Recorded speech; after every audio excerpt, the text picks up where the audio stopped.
దైవ మర్మములు.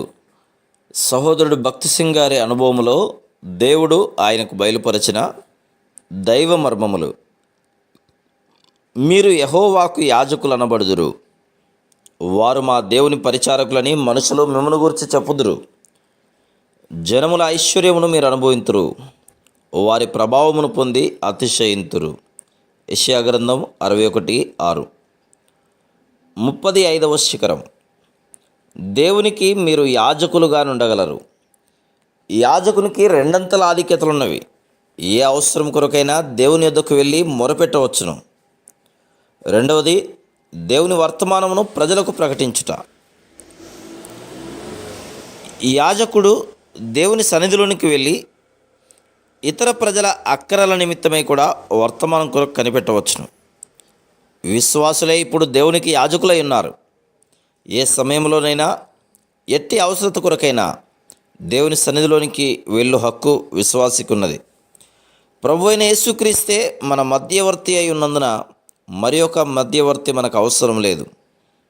దేవుని యాజకులమై ఉన్నందున అట్టి స్వేచ్ఛ మనకి ఇవ్వబడి ఉంది. హెబ్రీ 10:10. పాపములో జీవించుచున్న వారి పక్షంగా ఆత్మీయంగా దేవుని యాజకులమైన మనం దేవుని సన్నిధిలోనికి ప్రవేశించి వారి అక్కరల విషయమై విజ్ఞాపన చేయు ఆధిక్యత మనకుంది. దేవుని కృప ద్వారా మనం రక్షించబడిన తర్వాత మారు మనసులేని స్నేహితుల కొరకు మనం ప్రార్థించవచ్చును. అట్టివారు ఒకవేళ తండ్రి అయినను, అన్నయ్య అయినను, చెల్లె అయినను, భర్త లేక భార్య అయినను, బిడ్డలైనను, దేవుడు వారిని ఆశ్చర్యకరంగా మార్చగలడు. పాపం వలనను హృదయ కాఠిన్యం చేతను నీ ఒక పాడైన కట్టడం వలె నుండి నీ సమయమును ద్రవ్యమును వ్యర్థపరచుకొనుచున్నావు. అయితే ఎక్కడో నీ తల్లియో మరెవరో నీ కొరకు ప్రార్థించుచున్నారని జ్ఞాపకం చేసుకున్నాము. కెనడా దేశంలో నేను ఒక కూటమునకు వెళ్ళి ఉంటిని. చాలా సమయం వరకు నాకు వర్తమానము దొరకనందున ప్రార్థించుచునే ఉంటిని. నా బైబిల్ తెరిచి చూడగా నాకు ఈ మాటలు కనబడెను. నేను దరిద్రుడును, అక్కరగలవాడును. కూటమైపోయిన తర్వాత ఎవరైనా తిరిగి జన్మించగోరుచున్నారా అని మనవి చేస్తుంది.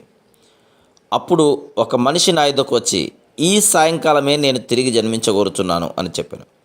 నేను అతని కొరకు ప్రార్థించిన తర్వాత అతని సహోదరి వచ్చి, నీకు తెలియకపోవచ్చును, నేను ఇతని కొరకు చాలా కాలం నుండి ప్రార్థించుతున్నాను, దాని ఫలితమే ఇది అని చెప్పాను.